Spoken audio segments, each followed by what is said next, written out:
क्या आप भी मरकर जिंदा रहना चाहते हैं? आपके जहन में सवाल आ रहा होगा कि ऐसा कैसे मुमकिन है। इस वीडियो के जरिए दोस्तों मैं आपको कन्विंस कर दूंगा कि यस दैट्स पॉसिबल, क्या ऐसा बिल्कुल मुमकिन है और आप मरने के बाद बिल्कुल ज़िंदा रह सकते हैं। दोस्तों, इस चैनल का सिर्फ एक ही मकसद है कि मैं आपको मोटिवेट कर सकूं, आपको इंस्पायर कर सकूं, आपको इनर्जाइज कर सकूं, आपसे नॉलेज शेयर कर सकूं और आपकी ज़िंदगी के मोस्ट इम्पोर्टेंट एरियाज़ जैसे कि हेल्थ, वेल्थ, लव, रिलेशनशिप और हैप्पीनेस, इसको इम्प्रूव करने में आपकी मदद कर सकूं।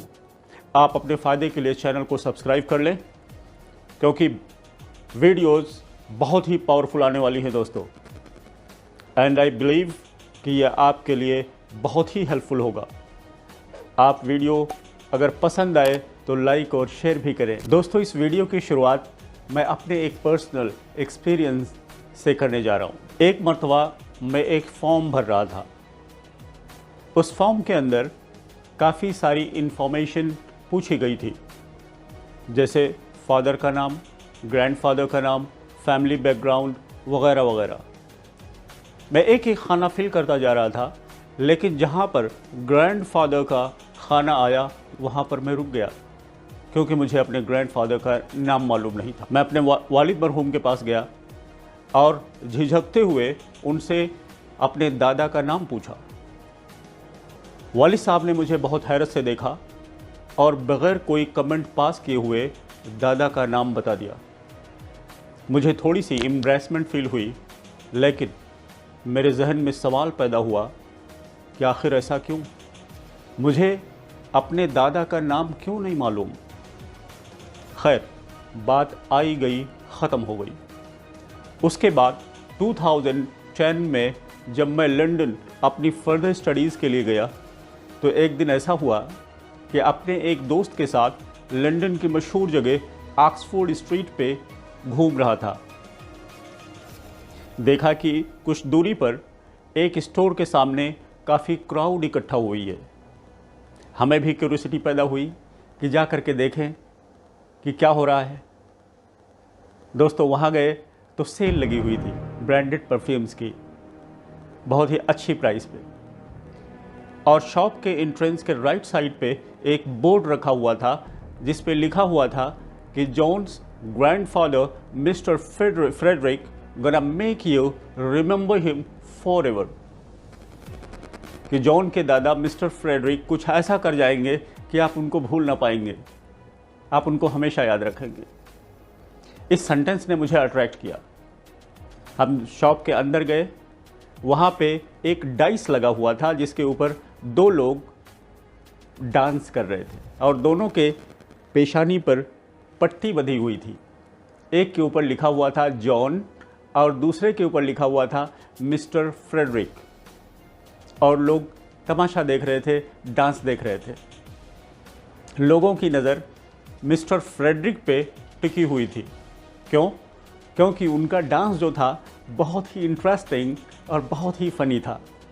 हमने भी काफ़ी एंजॉय किया, कुछ अपनी पसंद की चीज़ें वहाँ से ख़रीदी और फिर शॉप से निकल आए।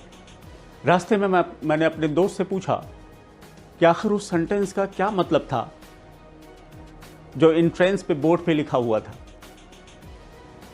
तो उसने कहा, because mister Frederick did something special,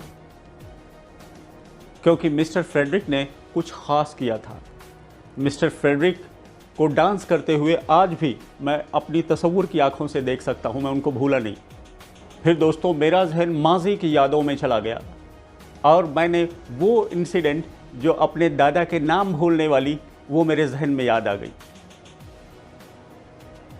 और वजह भी तकरीबन समझ में आ गई।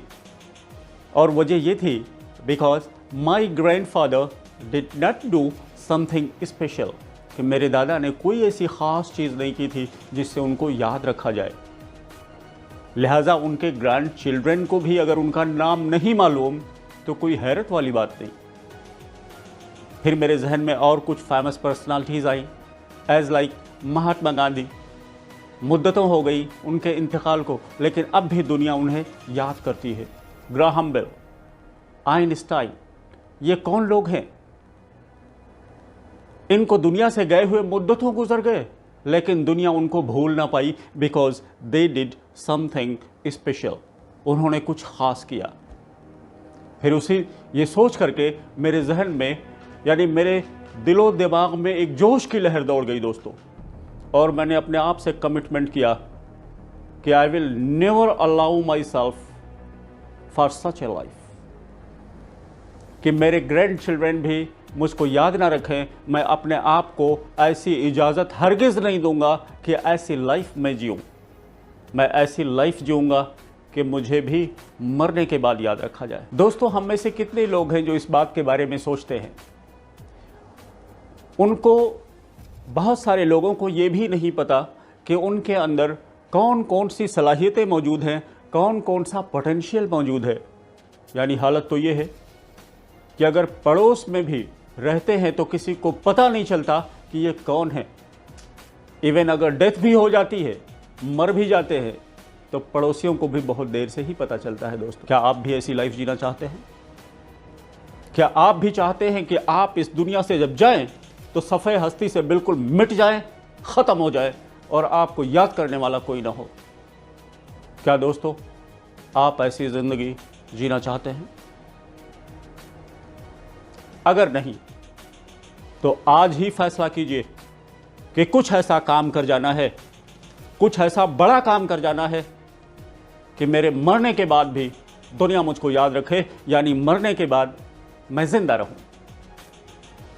कुछ एकेडमिक काम, कुछ सोशल काम, लोगों को एम्पावर करने का काम।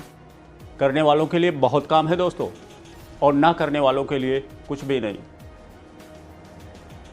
इसलिए दिमाग दौड़ाना शुरू कर दीजिए कि कौन सा वो काम है जिसे आप कर सकते हैं पॉजिटिव चेंज लाने के लिए दुनिया के अंदर।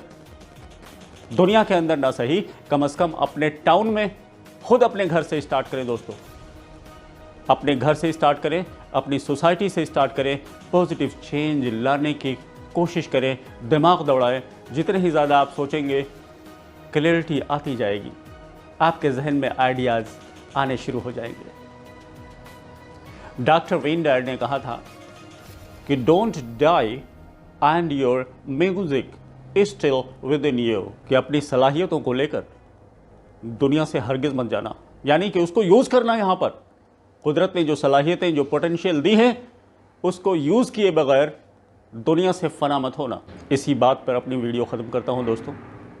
उम्मीद है कि ये देखकर आपको जोश लाजमी आया होगा, और ये भी उम्मीद है कि आप उन लोगों में से होंगे जो यकीनन कोई बड़ा काम करके तभी इस दुनिया से रुखसत होंगे। Thank you for watching.